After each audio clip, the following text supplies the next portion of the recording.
Hey everyone, and welcome to this week's episode of The Games We Love, a weekly video game podcast focused on positive and fun discussion, industry news, and more. I'm one of your hosts, Aaron, and I am happy to be joined this week by my co-hosts, Kevin. Hello, everyone. Brad. Hello. And Jessie. Hello. Well, gang, it's been about a week and a half since any of us were together because we had to record last week's episode a little early.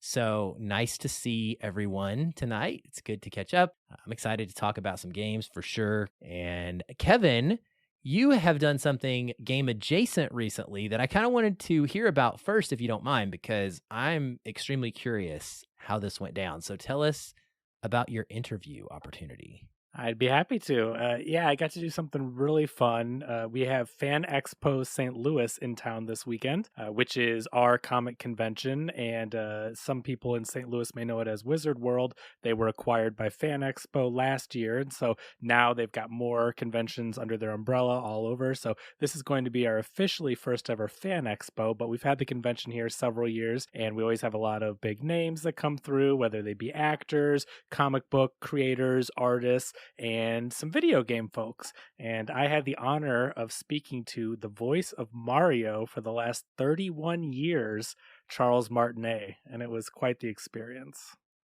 Wow. So when you say original Mario, you're talking like NES games, he was making the sounds? Well, there was no voice for the NES, right? Because they had just the very simple sounds. But they actually, I've got an interview I spoke to him for about 30 minutes. He is one of the nicest people I've ever interviewed. He's such a genuine person who loves what he's doing. And even more, what was really impressive was the joy and the positivity that he puts into his work and puts into everything he does. And he has such an optimistic, positive view on life and meeting fans and what the character means to him. So I'm really excited to share this interview. It will be up on the website that I write for, reviewstl.com. And I'm hoping, fingers crossed, to share some audio clips from the interview on this podcast at a future date. But yeah, he actually went in and interviewed he didn't know Mario, he didn't play the NES games, but this was around the time of, it was before even the Super Nintendo game was out, and he went in for an interview of a kind of a real-time virtual reality type of Mario simulation that was at CES. And so he would put on a motion tracking headset like you would think of, I mean, they're more modern now, of course, but like you would see video game actors doing performance motion capture. It was a very early version of that, and he would wear the headset and have a microphone, and he would talk into it, and there was a real-time rendered 3D Mario head at CES, and he would be talking to the crowd and getting feedback and saying, "What's your name?" And he would answer them and everything. So it was really neat for, I think this was CES 1992, if I'm not mistaken. Wow. But so it was really early and such a neat thing. And then he got a phone call from someone that worked at Nintendo and said, "Mr. Miyamoto would like you to be the voice of Mario in the video games." And when that happened, there were two games, and I had both these. I don't know if any of you had them, but they were computer games. One was Mario Teaches Typing, and the other was Mario Gaming Gallery, where it had dominoes and backgammon, a kind of version of Yahtzee, or what we know as Yahtzee. It was this video game suite, and so around 1994 and 1995. And then from there, I mean, the big one, which I know, Aaron, you're going to appreciate this, Mario 64. The noises, right? The noise, let's go, woohoo, all that stuff. That's part of the game. He invented it. He gave the character a voice where Mario never had a voice before in the video games, and he has done it ever since for 31 years. We're talking about Mario 64, the Mario Kart games. He does Luigi, Waluigi, but yeah, he has tons of credits. Look him up on IMDb. He has like 200 acting credits, and I think 100 and something, or mostly Mario and those characters. But yeah, really, really great guy. Had such a fun time talking with him. I'm, again, really excited to share this interview. But this is a voice that even if you don't know the name Charles Martinet, you know the voice. If you've played any Mario games from Mario Talks, and that's him. And he continues to be the voice. And so it was really exciting. And he was so nice. He actually recorded an audio clip for my son, Ryan. I told him that that my son was so excited that I was interviewing him, and he was just went right ahead and made a little voice clip for him. So really fun interview, a nice guy, and such a huge part of gaming history. That is awesome, man. That's very, very cool. Yeah, I look forward to reading that whole thing. Where'd you say? ReviewsSTL.com? Yeah, reviewstl.com. The website's Review St. Okay. Louis. A few of us are in St. Louis, and that is the main outlet that I have for movie reviews, interviews, entertainment news, and then Real Spoilers is the movie podcast. So 2 separate things that I've got going on, aside from my video game podcast as well. Right. Okay, cool. Well, yeah, look forward to reading that one, and hopefully we can get some audio from it. I'd love to hear his voice. That's amazing. Absolutely. Well, the listener question this week, the one I wanted to talk about, this is not actually from a listener. This is from me. So consider it me asking you guys, because I'm curious how this applies for you compared to how it applies for me. And remember, listeners, if you want to ask us a question, just hit us up in the Discord. There's a specific channel. You can drop your questions in there, or you can find us on any of the Games We Love social media channels and leave a question there, and we will be happy to answer it on one of our shows. But for this week, I want to talk about this. How many games are you playing at any given time? And how do you balance that? Because it can be very challenging. I know we're all at different points in our lives. Some of us have spouses and boyfriends and girlfriends, and some of us don't. Some of us have kids and younger kids, and jobs have different types of requirements. So I'm just curious how you each personally balance your game time. I'll let you guys go, and then I'll kind of share them out at the end. But Brad, why don't you tell us first?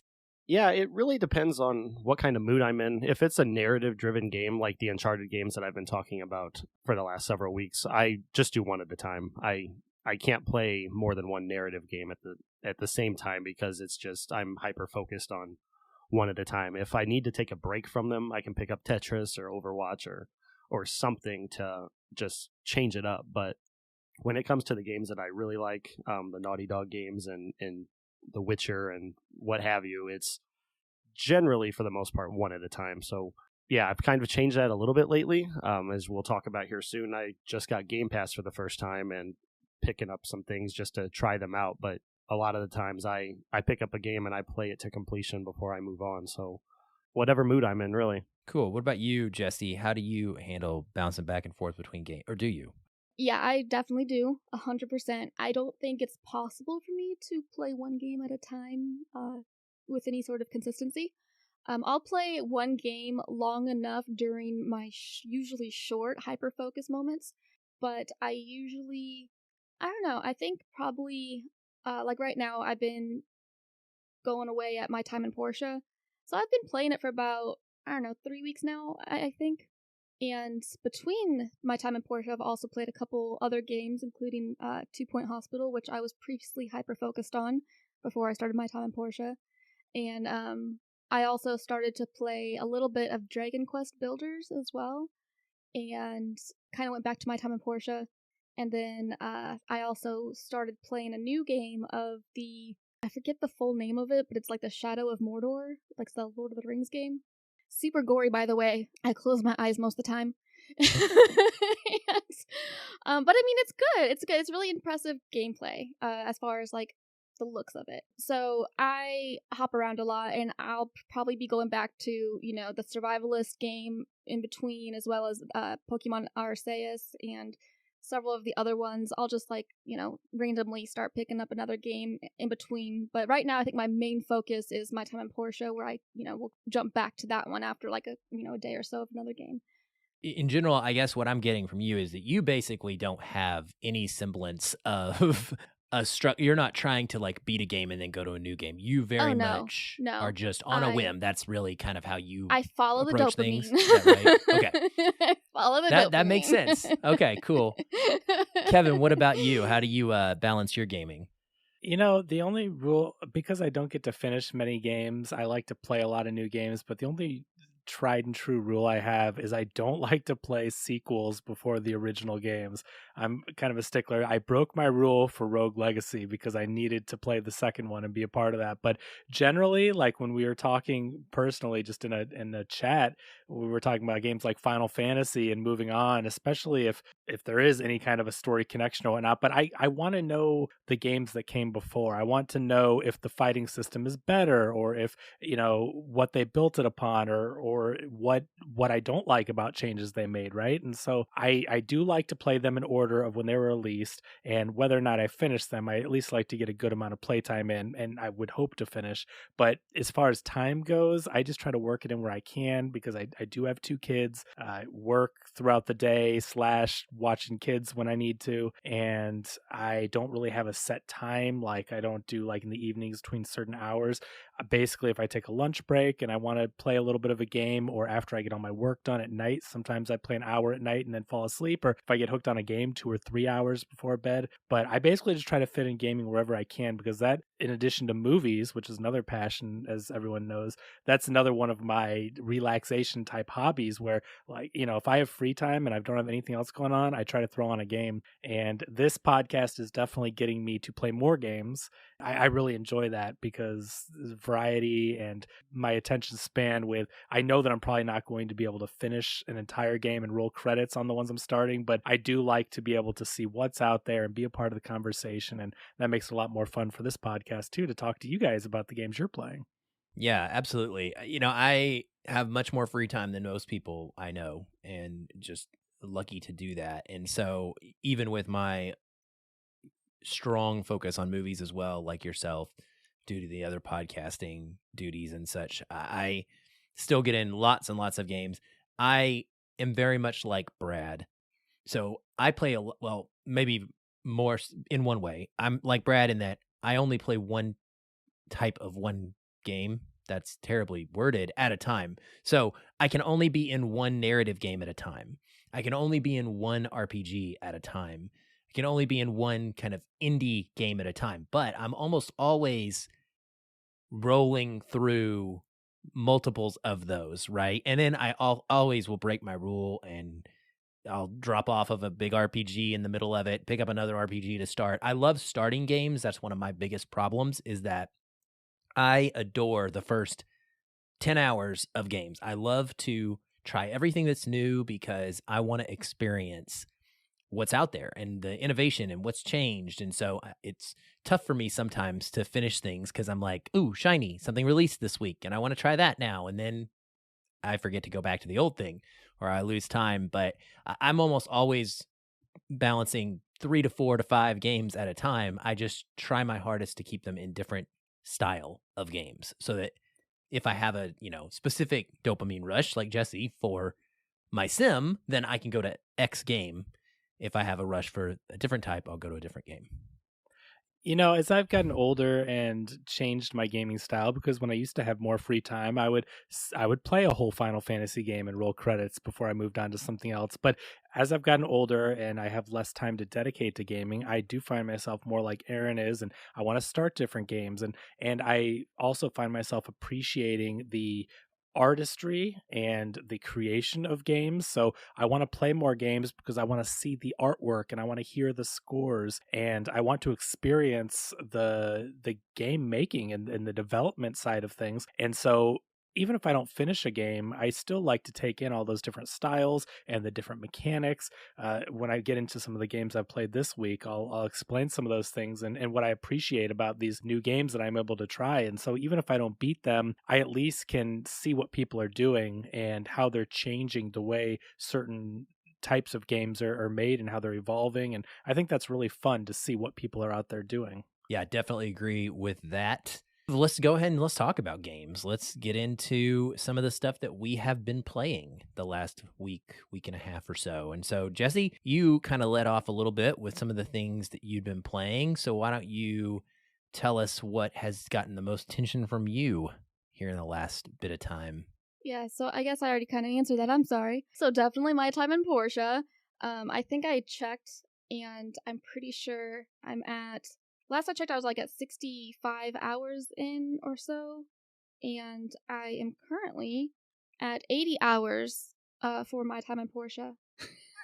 for comparison, I have 65 hours on the Survivalist, which I feel like I played forever, so I think that says a lot. What kind of game is My Time in Portia? I actually have it downloaded somewhere. I think I may have started it at one point, but what do you do in it? So you do a lot. So it's kind of, there's a lot of different types of games that if you've played Animal Crossing, there's a lot of aspects of Animal Crossing in there.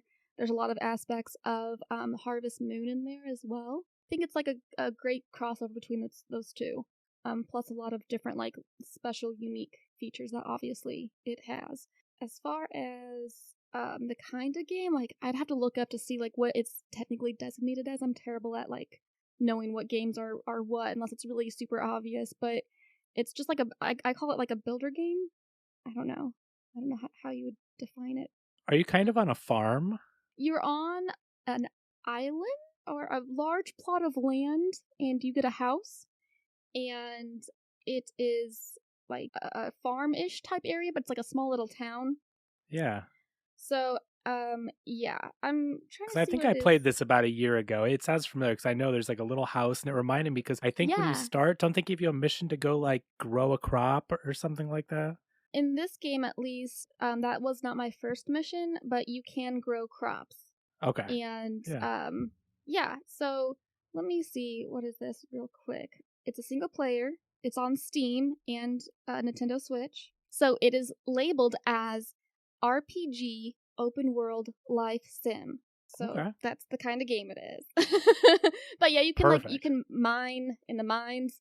You can So what is your goal? What have you been doing in the game yourself, like with your main character or whatever? What have you accomplished, say, in the last week or so? What is your my main focus has been this past week has been completing quests or commissions is what they're called to make money so that I can expand my plot of land, and you can increase the level, also the size of like your house and like the workshop area, so you can build bigger items. There's a bunch of little side quests, and you can build relationships with the community as well. I was asked out on a date for the first time by romance Django. Option. Nice. Yeah, so Django. He's a clone. Be careful. What'd you say? Did you go on the date? Well, I was a little taken back at first, and I really wasn't quite sure like what he was doing because he was just standing outside of my property, like with the little icon on top of his head. So I'm like, why are you standing there like a weirdo? So I went to talk to him, and it said there was an invitation icon. So I clicked the invitation. He said, "Shall we hang out tomorrow?" I'm like, sure. And then he didn't ask me like which time worked best for me. He just gave me a time, and that was it. So I felt like that was really forward and a little bossy, but you know what? I did give him a chance, and ironically enough, the play date or whatever they call it ended suddenly. I don't know what happened. I thought things were going well. I took him out to brunch and got him paid for all the meals and all of his favorites as well. He asked you out on a date, and then you took him out. Yes. Well, it wasn't a choice. Yeah, right. So I thought, okay, it ended suddenly. I don't know what happened. I thought things were going well. And so the next day, he asked me out again. There was also, I think her name's Emily, was asking me out as well. But I decided to go with Django just because, I was going to give him a second chance. Obviously, things happen. Things come up. So I'll give him another chance. He did the same thing to me twice in a row. The date suddenly ended. Again? I didn't take him out to dinner this time. I think, what did I do? I don't know. I went somewhere like fishing with him or something like that. I don't know. I forget now because it was really disappointing. Turned around and you turned around to get you out of your tackle box, and he was gone. You know what? That's what it was. I was trying to go to somewhere. We didn't even get to the place yet, and next thing I know, it's the date ended suddenly. So I'm just like, you know what? That's the last shot. You had your chance, and so I moved on to Emily, and things went really well. Until we got to the swing set, apparently I did not live up to her standards on the swing set. So, unfortunately, seems that we're just going to be friends. Okay. Well, oh, man. All right. Well, Brad, what have you been playing? Actually, what have you been playing that several of us have been playing? Why don't you tell us about that game, and we will all talk about it. Yeah, I decided to pick up after seeing that you were playing it, a little game that came out last week called Trek to Yomi, which is a side-scrolling action game developed by Flying Wild Hog. which is an interesting developer name, but they look like they have a good repertoire of games under their belts, which I can get into a little bit later. But I want to talk about Trek to Yomi first. It is a samurai game, a side-scrolling samurai game, kind of a revenge tale of a boy named Hiroki. He sees his sensei get killed early on, and it becomes a revenge tale in regards to protecting the sensei's daughter and his people, or the community, basically, from these bandits and everything. And it's a beautiful looking game. I like the aesthetic. It looks like a Kurosawa film. They did a very good job of making it feel like samurai in the way they frame the shots. I had a few issues with the way that some of the shots were framed, where I couldn't see my character when dialogue was happening and everything. But for the most part, it became kind of repetitive to me. I wasn't the biggest fan of it.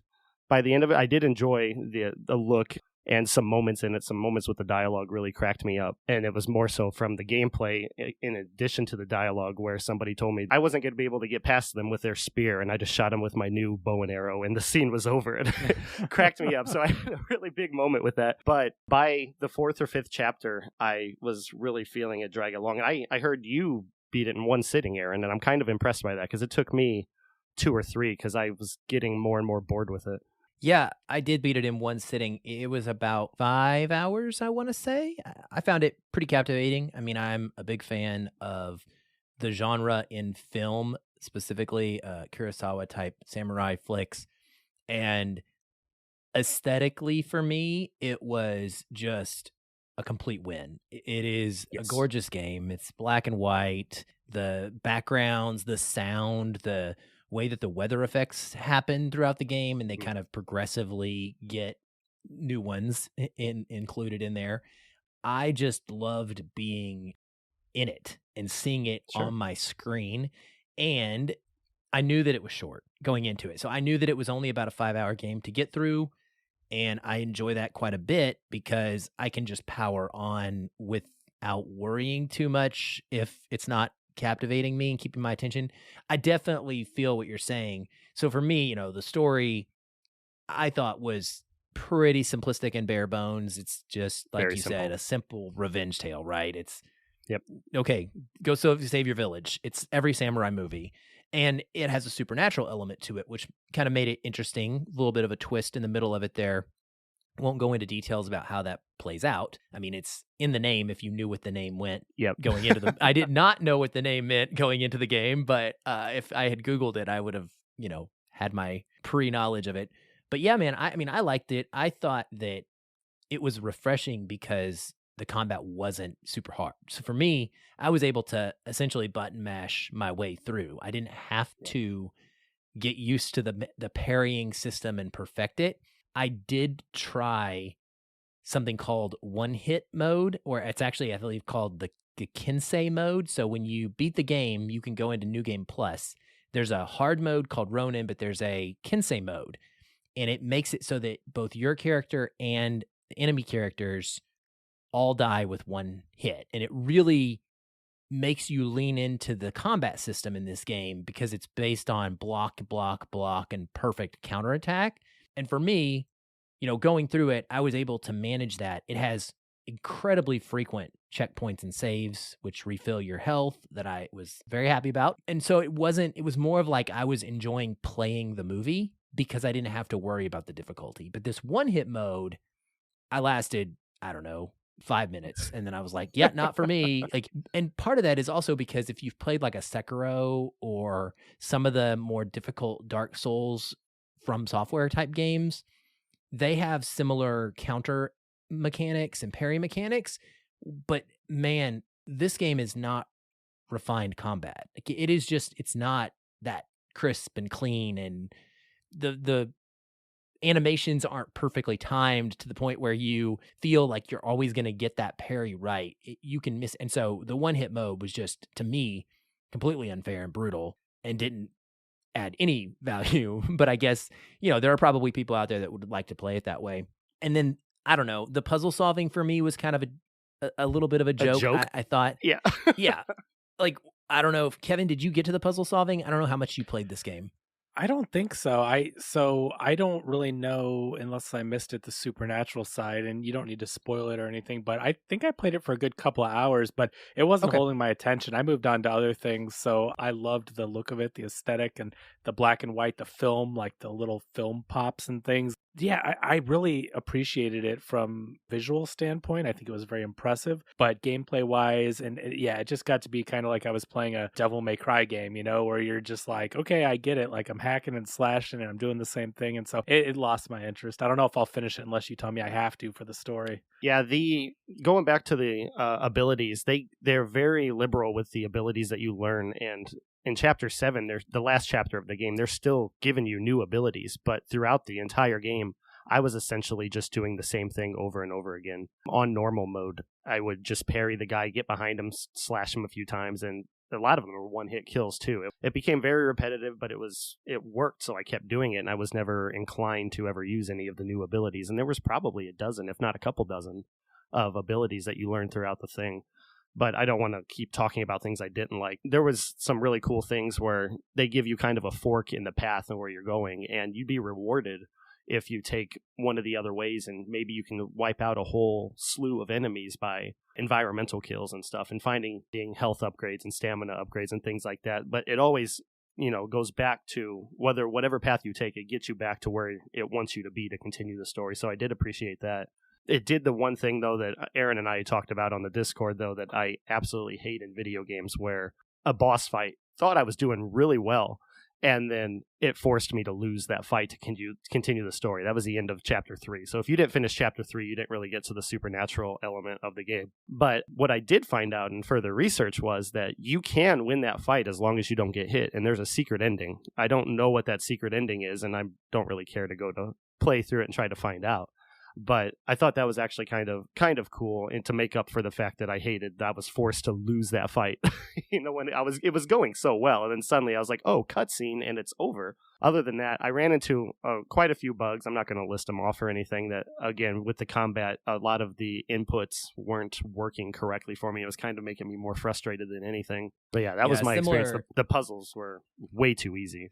The puzzles were simply just, there's like 3 or 4 runes on the screen in various places, and you have this little wheel, and you just put the runes in the wheels. Like there's 3 wheels, and you align the 3 runes that you see on the screen, and that's it. And it was just one of those things where there's another game I'm playing at the moment that also has a similar, very simplistic, pointless puzzle mechanic, and it uses it in the same way. It's to unlock and open a door or a portal of some kind. And it was just like, this is pointless. Like there's no challenge here, there's no skill involved. You are simply slowing me down by 30 seconds for what reason? And I didn't think it made any sense from a narrative standpoint to be there. And I actually had issues with the pathing because I always go the wrong way. I try to get all the collectibles. And about midway through, there were a few paths where if you went the right way first by accident, because in video games, you always go the wrong way first, right? Like that's the rule. If you start the game, the first thing you do is you turn around and walk backwards. Like you have to do that. But I accidentally went on the right path because there was no way to know.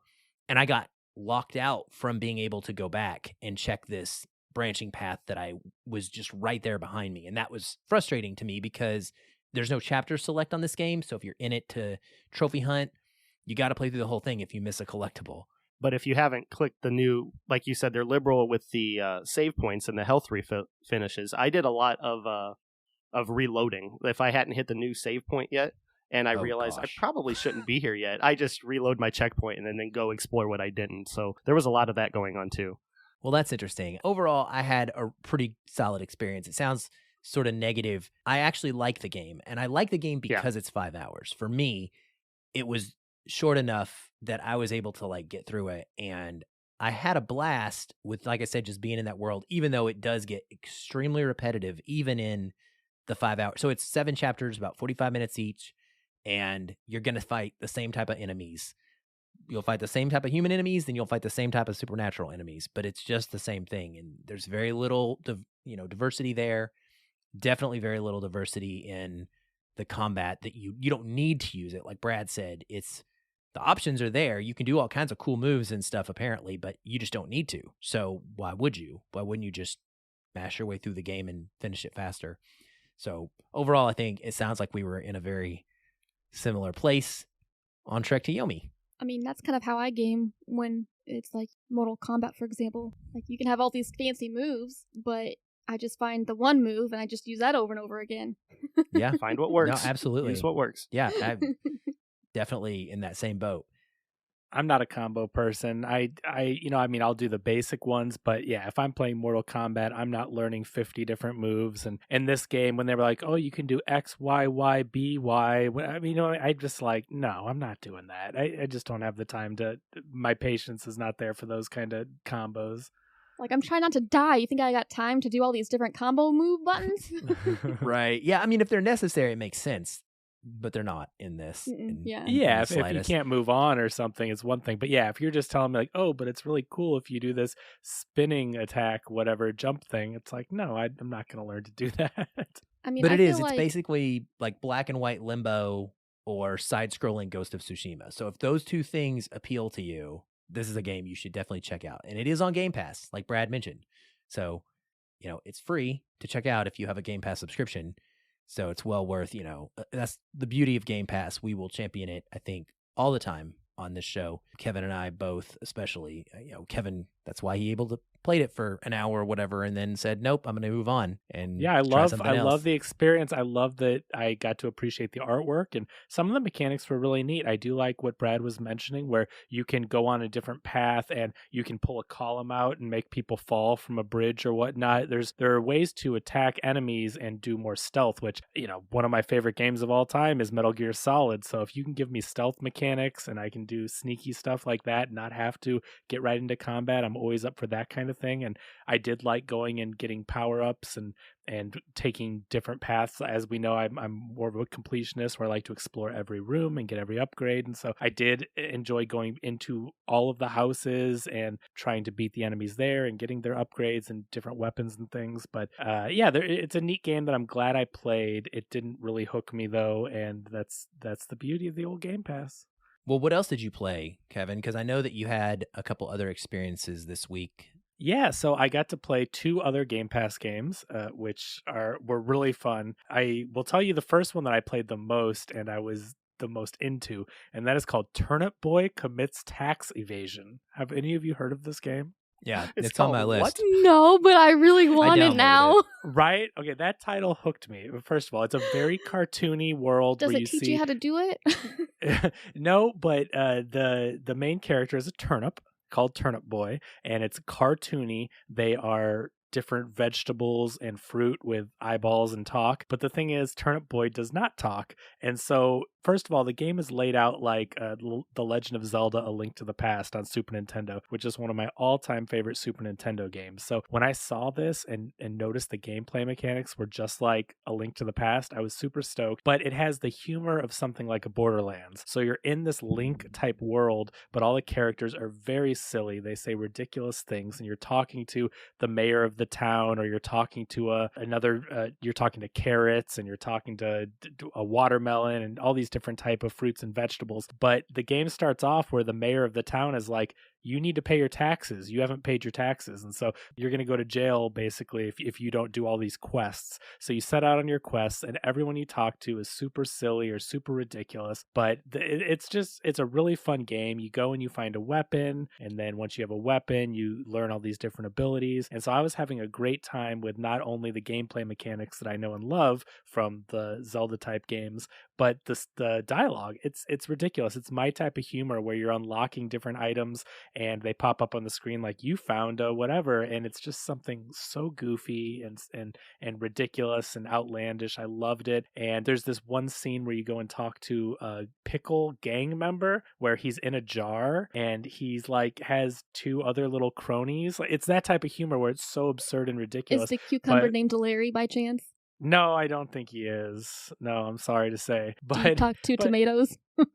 Oh yeah, there's tomatoes. There's all sorts of fruits and vegetables in this game. But it's really fun because as you go on, you get all these different abilities. Like you're able to have warp points, and they look like little vortex tornadoes. One is it's like Portal, which is basically what they're emulating. I think you have an orange tornado and a blue tornado, and you can travel between the two. And so you have to learn how to get around different fences and obstacles. And as you go through the game, you're able to grow and water. Like one of the first quests is to get a watering can, and then you can grow your own different blocks that you can push and fill in holes in the ground so you can walk over them. Then you get the warp points and you go between fences and things. So it's a puzzle solving game. It's an adventure game. There's so many different elements. And again, the story is so entertaining where I found myself playing Trek to Yomi and I was thinking about Turnip Boy and just wanted to get back into that ridiculous world. So highly recommend that one. Like I said, it's also on Game Pass. Did you have any questions about it?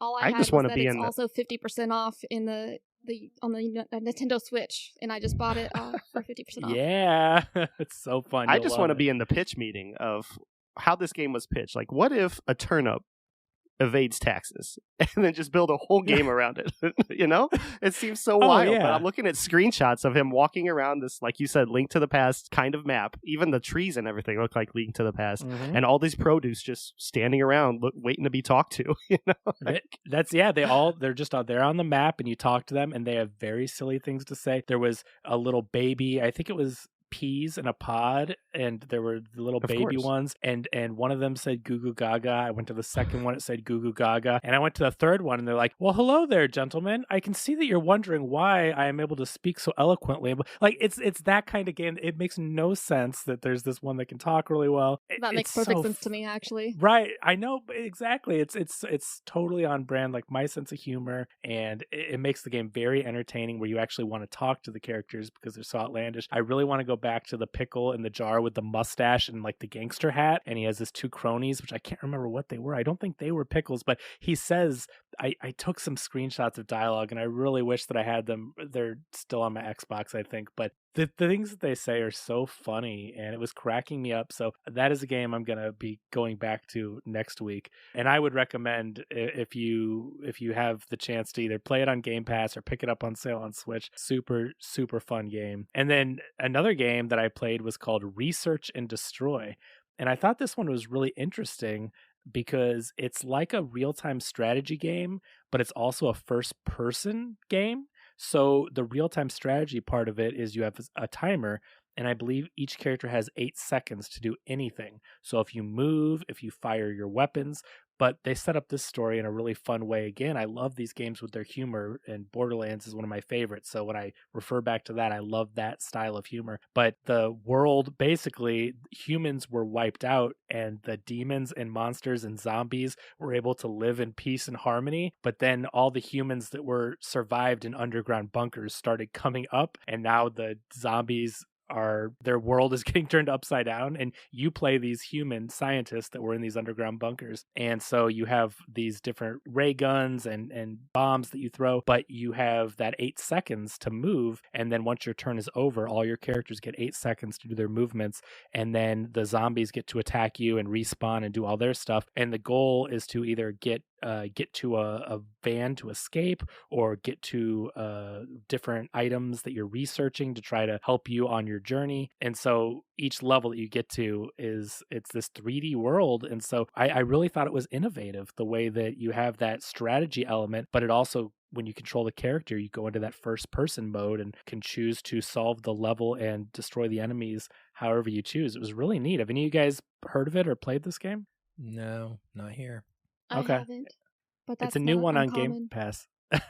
But it's another one where I don't know that unless someone recommended it to me, I wouldn't have seeked out Research and Destroy, but having now tried it, I really thought it was fun. I didn't have a whole lot of time to play it. I beat the second level, so the first level is kind of getting you through a tutorial, and you get to the van to escape, and the second level, you get to I think you're at like a big mansion, and that's where you have to go find this test tubes that you're researching, and so I beat that one, and then I called it quits, but I'm excited to jump back into that one too. And I have to say, like, out of all the Game Pass games, those including Trek to Yomi, 3 games, I really enjoyed 2 of the 3, and Trek to Yomi, I'm still glad that I got to check it out. So big endorsement on my part for Game Pass Ultimate, $15 a month or cheaper. If we actually have a link on our Discord where you can get Game Pass at a little bit of a discount, but you get to play so many games and find some real gems in there. Yeah, definitely agree with that. That's pretty cool. So, Brad, what else have you been up to? Anything? Or was it just Trek to Yomi for you? I'm about to wrap up my Uncharted splurge, or binge. I got one last trophy on Lost Legacy to beat the game on the hardest mode, and I will be done with that. I'm not going to touch the Vita one again. I picked it back up the other night for the first time since 2014, and just don't feel like doing all the gimmicky stuff in that game anymore. So Lost Legacy will be the end of that binge. But that's it for me. What is the Uncharted plan? Are you going to be speedrunning? Is there a Donut Drake involved in this one? I guess Drake's not in this one, so that can't he's not happen. in this one. He's only mentioned. Sam is, but no, there's no speedrun in Lost Legacy because it's one of those Sony games that they made. It's kind of, I don't want to. It's a full game, but it's not to the extent of Uncharted, kind of like they did with Miles Morales and Infamous First Light. It's a side game with half as many chapters, but you can still put 30 to 40 hours into it because there's a lot of stuff to do in it. The last trophy is beating it on crushing, and I'm probably going to cheese it and just play with infinite ammo on, because I didn't know I could do that on Uncharted 4, and it would have made my crushing mode so much easier than it had to have been. But I'm ready to be done with Uncharted for a while and move on to other things. So I'm going to get through crushing on that and call it a wrap. Sounds good. Well, congratulations a little bit early, because that's an amazing achievement. I would never even attempt it. Speaking of attempting things, based on some extreme, unfortunate, piling on that happened in the last podcast, and combined with my friends, and you guys all telling me that you're welcome, telling me that it wasn't okay to consider myself done with a game and call it beaten unless I killed the final boss. I was frustrated at that, and after a month and a half of not touching it, I decided to pick up Metroid Dread and give this jerk a shot. And 3 attempts into it, I beat him. It's funny how that always happens, right? Where you just need to take a break. And I mean, I rewatched a video to kind of refamiliarize myself with the routines. I'd already seen all 3 phases, so I wasn't looking ahead, but I wanted to be sure I had to get my muscle memory back down for the different move sets and stuff. And it was shockingly just easier to get into a flow than I had been in the last time. So I think it's a real problem when I've played a game for a long time and you get frustrated with the boss. Your headspace can just completely mess you up, and it affects your timing. It affects everything you're doing. And so I just was, going at it and was able to beat him and roll credits, and I was super proud. So I do appreciate the nudge, essentially, that I got from you guys on the show last week, and from my friends who wouldn't allow me to get by with saying that I had GG'd this game. Metroid Dread is amazing. So just a real quick kind of, snapshot review of sorts. But if you haven't played it, it really is one of the best Metroidvania games that has ever been made. It is absolutely gorgeous, stunning looking, and stunning movement on the Switch. It's one of the best technical games that they've put out, and it just really expertly takes that formula and makes it into this gameplay loop that you don't want to stop playing. The way that the different abilities are spaced out for you to acquire, the different boss fights that you go through, they're a perfect blend of challenge and nostalgia. Some of them are throwback versions of boss fights from some previous games. The story itself, I've never cared about Metroid stories personally, and the lore, it's whatever. I'm just trying to collect all the stuff, get as powerful as I can, and beat the bosses and make my Samus into a superheroine, right? But it was always interesting to acquire a new ability, and then you'd go back, of course, like you do in a Metroidvania, and explore the areas you've already been through and get your missile upgrades and your energy tank upgrades and, go through this one door. But this game is specifically different because it has an added element called the Emmys. It's capital E, capital M, capital M, capital I, and it stands for something. But essentially they're these little robot guardians of this planet. And throughout the game, there's, I want to say 4 of them, maybe. They have zones of the game. So you'll come into a zone, and this Emmy will be patrolling this zone, and it will hunt you down. So it has like super radar. Some of them move really fast. Some of them can turn into balls. They have different abilities that progressively get more challenging to avoid. And you have to essentially go into survival mode. So you have to run through these zones and sneak through these zones and go invisible and really stealth your way or whatever through these areas in order to unlock a super weapon that can be used one time. And then you have to kind of go back in and bait it into a perfect position so you can take it down. And when you take it down, you get an ability upgrade, and also then you can explore that area. But it's a really cool diversion from the normal Metroidvania formula where it's chill. You're just kind of flowing through levels, exploring, having fun. And then all of a sudden you are in this super duper duper intense life or death situation. And it's completely antithetical to the normal flow of the game that you would be looking in every nook and cranny. You can't do that. You have to get away from this thing. It's like a Resident Evil game, like Nemesis is chasing you or something. It is exactly like, yes, it's very reminiscent of, like, is that Resident Evil 2 remake? That's the one I'm thinking of. Or a Big 3. Boy is what my, okay. Well, it's, yeah, similar thing I think in 2. My kids, maybe it's not Nemesis, I forgot Mr. the guy's X name, but no, you're right. Mr. X, Mr. X, my kids Tyrant, are like terrified because, you hear the footsteps and all of a sudden, and then boom, he's there, and you're like, oh my God. But yes, it's that exact same feeling. And everything about this game I was reading was, it's so difficult. It's so difficult. It's not Hollow Knight level difficult, but it's like one of the more difficult Metroidvanias, which was a bit of a put off for me. And I almost didn't play it because that's not my thing. I don't like difficulty, but I'm so glad I did, because it never took me until the final boss, never took me more than 45 minutes to master a boss. And it's just a satisfying feeling. That's why it's been a staple mechanic of video games, is mini boss fights, since their existence, is because that hit you get, that energy and that high from success, is something you want to get again. You want to feel that again. And this game gave it to me like very few games have in a long time. And it is easily one of my favorite games of the Switch. It'll go into that kind of pantheon of top tier games that I recommend to people when they say, what are the best games on Switch to get? So if you haven't checked it out and you like Metroidvania games, it is an absolute must. And I will segue that into a Nintendo connection real quick, just to say a book came out that I have been waiting on anxiously for a while now. It's called Disrupting the Game, and it's the biopic self-memoir by Reggie Fils-Aimé, who was the Nintendo of America president for many, many years. He is a gamer legend. As far as people are concerned, one of the absolute best suits to ever work in the gaming industry. Did so much amazing stuff for Nintendo.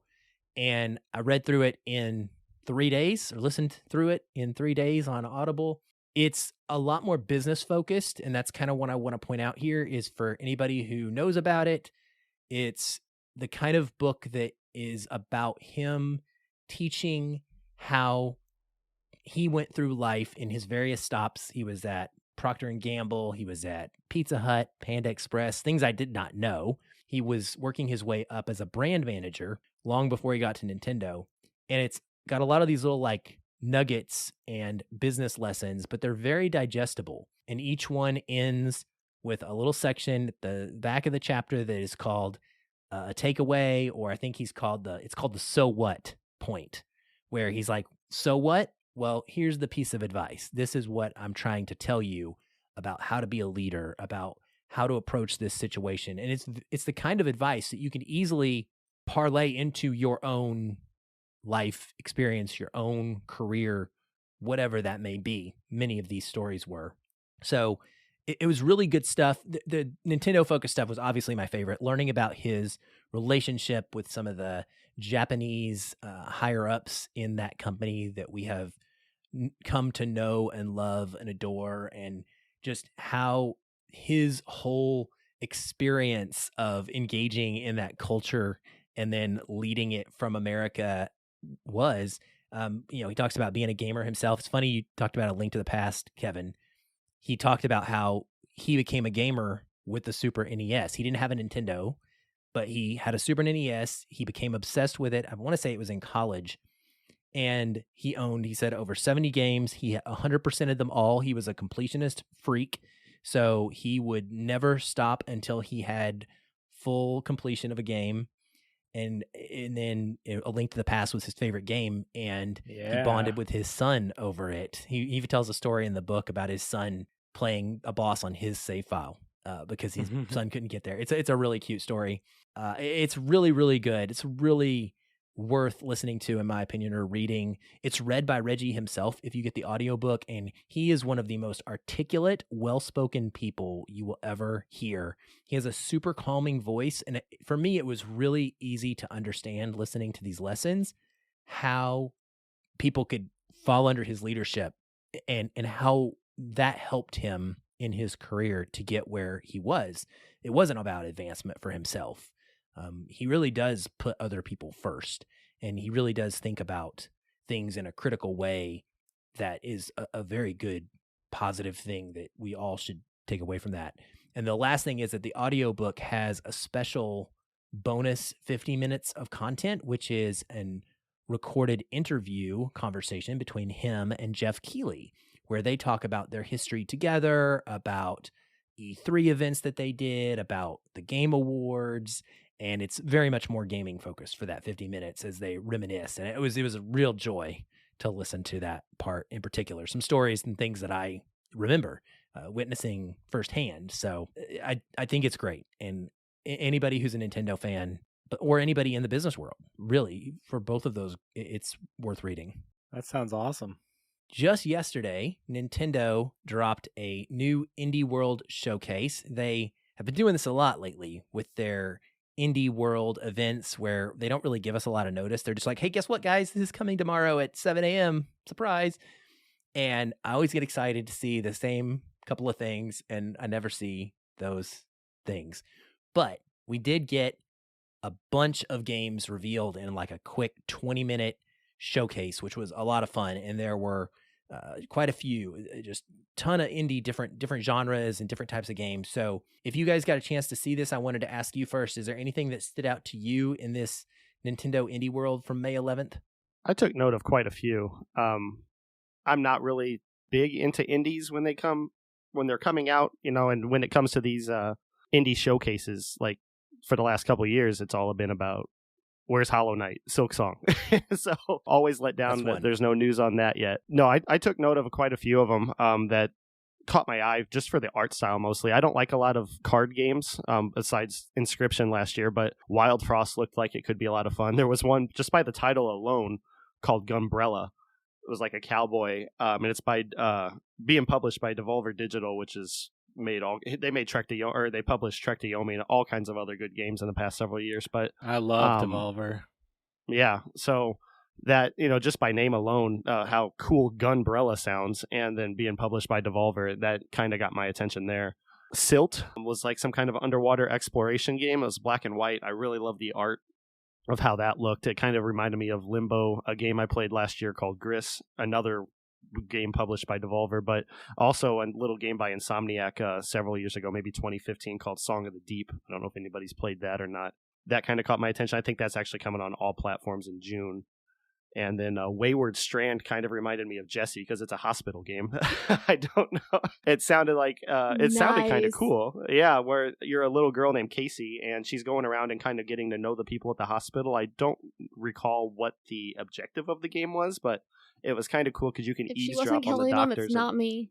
Yeah, but that's coming out in July. And then the last one that before they did a montage of other things was a Souls-like game where you play as a crab, and I thought that looked really, if anything, really fun to play. Just going around fighting things as a crab, picking up bottles and whatever you can to use as a shell. But those are the ones that stood out to me, at least. What about you guys?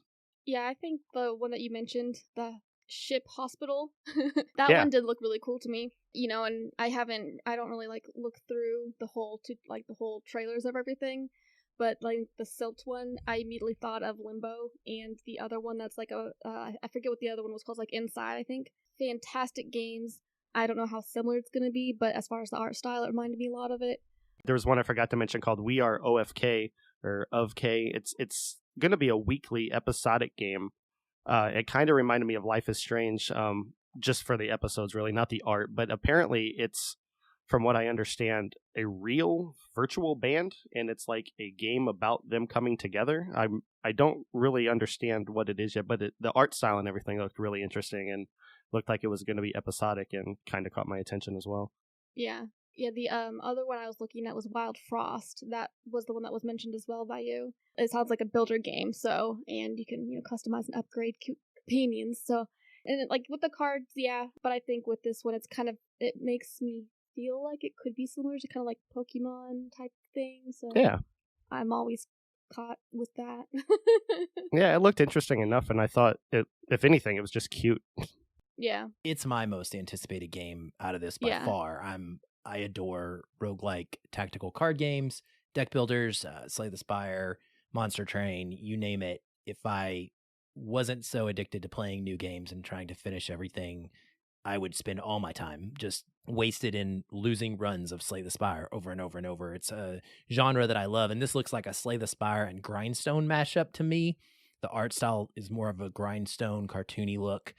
Grindstone's great if you haven't played that. It's a Peggle-like roguelike where you drop different classes, warrior, maid, whatever, and they bounce off of different pegs as they go down. And it's got a Slay the Spire mechanic where they're trying to go through different rooms and you're upgrading equipment as you go and such. But yeah, Wild Frost was easily my kind of game of the show, and Gumbrella was the best name, I think, of any game on the showcase for sure. It looks like a lot of fun to me. It looks like Spelunky. And then the crab one. So I think we really liked the same things. The crab Souls-like is just hilarious. I could not have laughed harder about that game. And anytime somebody just takes a formula that we know and love and puts a really weird twist or coat of paint on it, I think it's indie heaven to try that out. And Silt, I thought about Limbo as well. It looked like a mix of Limbo and Abzu to me. One of the From Software games where Abzu. Yeah, where you're like exploring underwater. And so that one was fun. And Alec Head was my other one. I thought Alec Head looked really good. It's just a cute little puzzle platformer indie game, and I will play like any little cute puzzle platformer that you want to put in front of me. Abzu I thought it looked interesting. It was heartbreaking. Yeah, Alec Head was one that, like, the gameplay looked a lot of fun, but the color palette of it it wasn't appealing to me. And I understand why they're doing it, because you're an electric guy and you're powering everything on, but just being the dark colors and just a faded orange whenever you power it on, and maybe that changes the further you get into the game. And again, the gameplay looked great, but I felt like I don't know that I'm going to enjoy playing that. It has a Mega Man vibe, but like you're right, a very muted color palette, lots of grays and kind of yellow and orange, and darker tones. Kevin, did you just like the stuff we liked, or was there anything different? Or I'm pretty much on Aaron's list. Gunbrella is my number one, but I really love that type of gameplay, so that's going to be my most anticipated. Wild Frost, though, I'm right there with you. I think that's going to be really cool as well. And the crab one, that's just hilarious. I'm always up for the mixture of different genres, like you said, and especially if they have that humor element to it. The writing in these games, the creativity and the humor is what can really hook me in a new game like that. So yeah, I'm all on board for that. Well, the last thing I want to talk about from a news standpoint is we are a few weeks away now from, quote, summer, June. And with June comes what used to be the normal E3 event, where game companies would get together and show off new trailers and give us all sorts of reveals of tech and updates, etc. And E3 has been kind of absent in recent years. It has tried to shift more to a digital presence when COVID hit. And unfortunately, this year it has been announced that E3 is canceled completely. So it's going from digital only in 2021 to nothing in 2022. What we will still have that we are for sure aware of is an Xbox and Bethesda 90-minute showcase on June the 12th. Not sure what they're going to talk about now since they just delayed their 2 big games that are supposed to come out this year, and they're not anymore. And then we're also going to have Summer Games Fest Year 3, which was created by the aforementioned Jeff Keighley, a longtime host of game-related shows on TV, and then he was involved in E3 presentations, and he started the Game Awards about a decade ago. And then this newest passion he has set forth on the world 3 years ago was the Summer Games Fest. And I mean, there's no bones about it. Like, it was built and created to be a competitor to E3 and has its strengths, it has its weaknesses, but he has been able to start pulling more and more big name quality stuff. Last year, this is where we got to see our first Elden Ring big gameplay reveal. So that's going to kick off on June 9th. I want to say it runs about a week. I can't remember if it there's like pieces of it that go throughout the week, but there's like one big event on June the 9th. And that big event this year is actually going to have an IMAX showing. You can go see it in a theater, which is, I don't know. I don't know. I really hesitate personally to think that they're going to be able to have their videos running at a clip that I care to see in IMAX, that I need to do that. It just doesn't. But he's ambitious. He's nothing if not ambitious. He will always push the envelope, and I appreciate that. And so I just wanted to get you guys' feel on this. Like, how do you react to E3 being canceled? Do you think it's ever coming back? Is it gone forever? Are you cool with the new direction? Are there games you guys are looking forward to finding out more about this summer? So predictions, like, I just want to open the floor to all of that. If it being canceled means that it's inevitably canceled for good, it makes me even more bummed about 2020 because that was supposed to be my first year that I was going to be there. And now I'll really have never got to go to E3. Yeah. As a as a public or as a press, just what were you going to be doing? Well, I was going to be tagging along with somebody who was there as a vendor. He asked me months in advance if I wanted to go with him, and I was like, sure, why not? And 2020 happened, and now if E3 is done, then I don't have a chance to ever go. That's so terrible. But I'm sorry. That's okay. No, I just thought I'd throw that little tidbit in. But as far as what I'm looking forward to, I'm sure at this point, I've heard rumblings that Final Fantasy 16's trailer is done or is close to coming out. So I can't imagine it'll come out between now and then. That would be the perfect opportunity to really show us what they're doing with that game, because all we've had so far is a preview, right, from maybe a year ago, and it wasn't a whole lot. And then it was just radio silent until now. There's all the talk of Naughty Dog's working on something. We know we're getting a Last of Us remake. I think that's confirmed. But a Last of Us remake, Last of Us 2 Director's Cut, they still haven't pushed that up to PS5 yet. And then Factions, everybody's still looking for that. So that's a possibility. I just realized all my information here, or all my ones here, PlayStation side.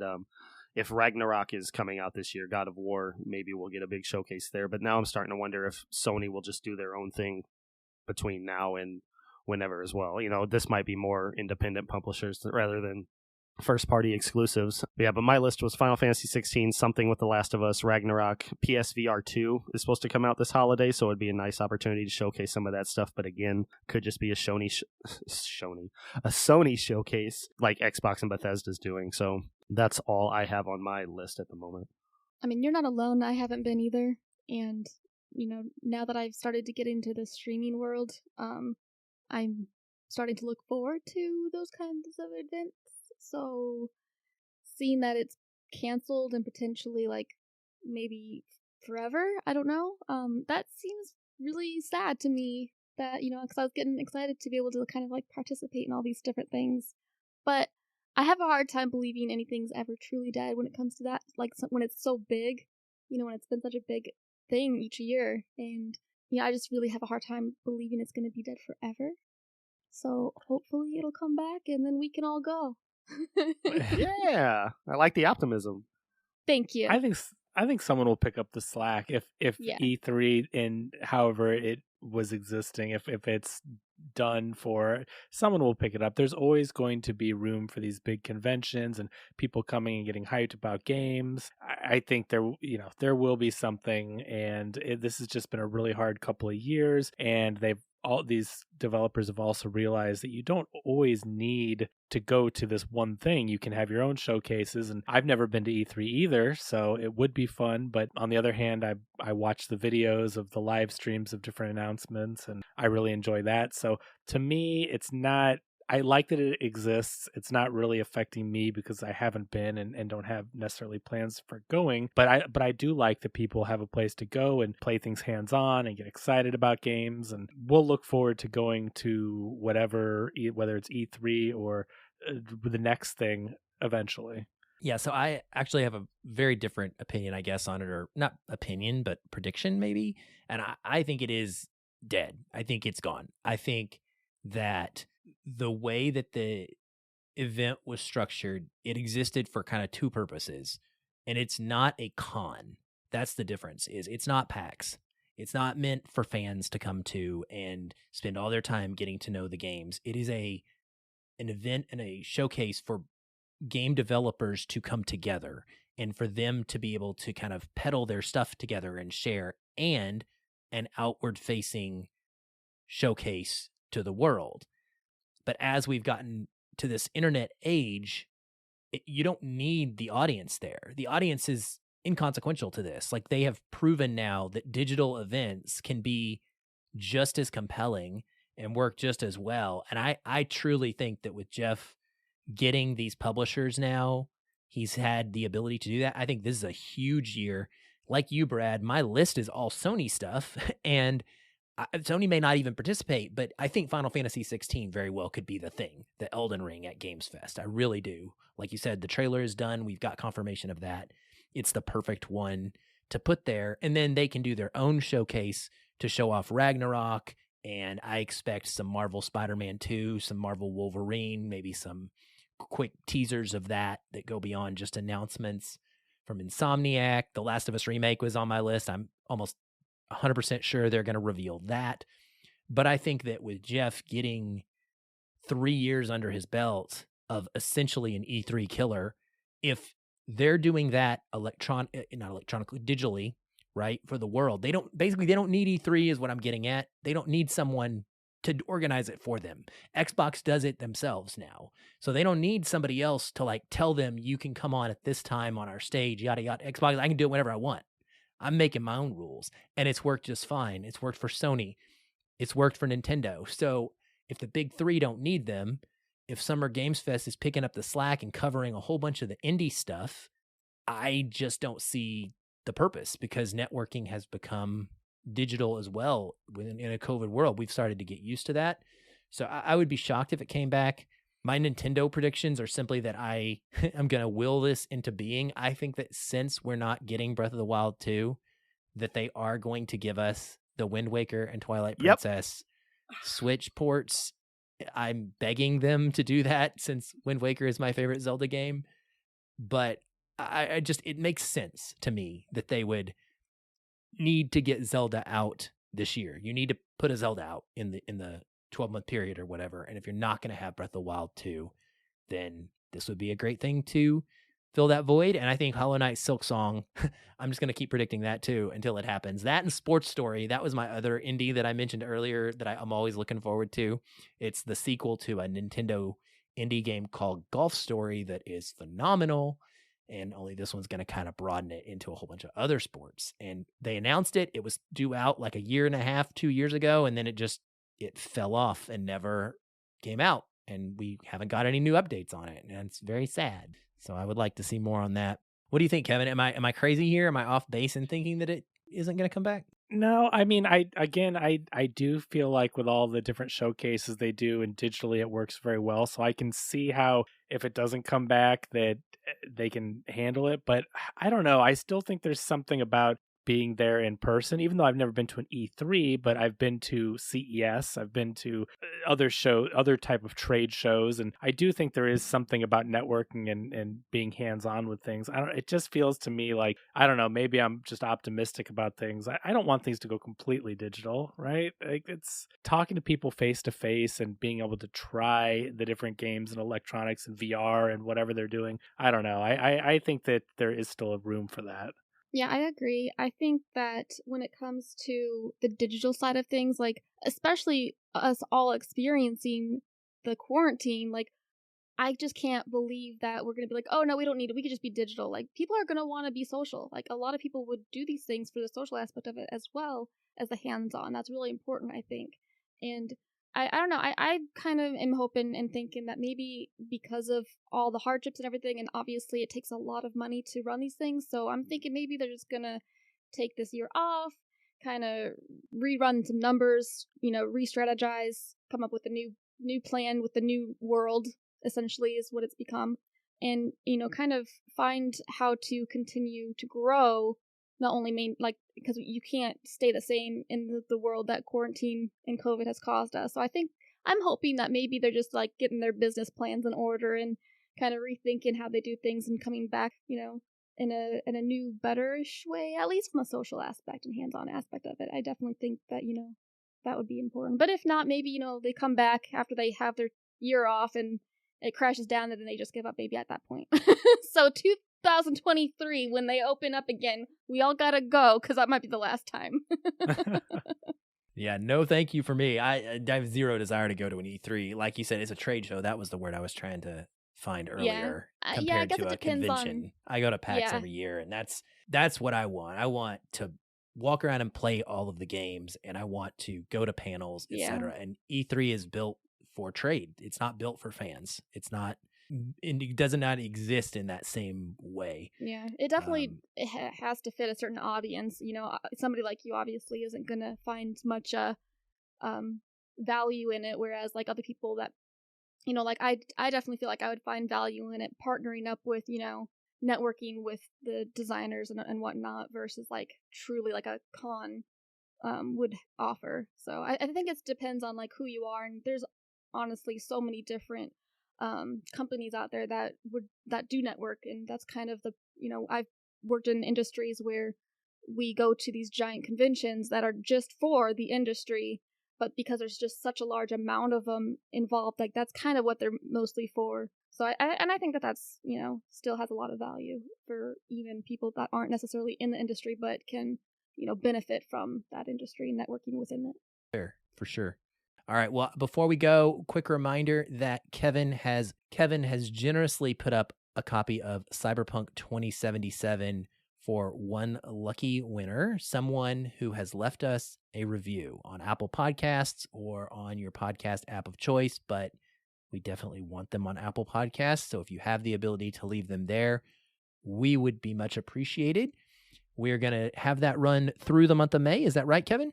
Yeah, get those reviews in. It's something that will really help the show grow and help people when they're going and scrolling through all the categories. If they see ones with reviews, we really want to, especially as we're ramping this show up again, and want to get all these listeners and get those in this month, because we'll put the deadline on there to try to get some more. All right, so you got to the end of the May. Get your reviews in there. If you do it on an app other than Apple Podcasts, please hit us up on social media and let us know that you did that, so we can be sure and count it, and then we will do a drawing and let one of you know and get you your game. If you like what you hear, please also subscribe, tell all your friends, share the show, follow us on social media, share our links. All of that stuff helps us grow, and we are very grateful. Thank you for listening. This podcast is for you, and we hope you're enjoying it. We'll be back soon, but until then, do what we do, get out there and fall in love with the game.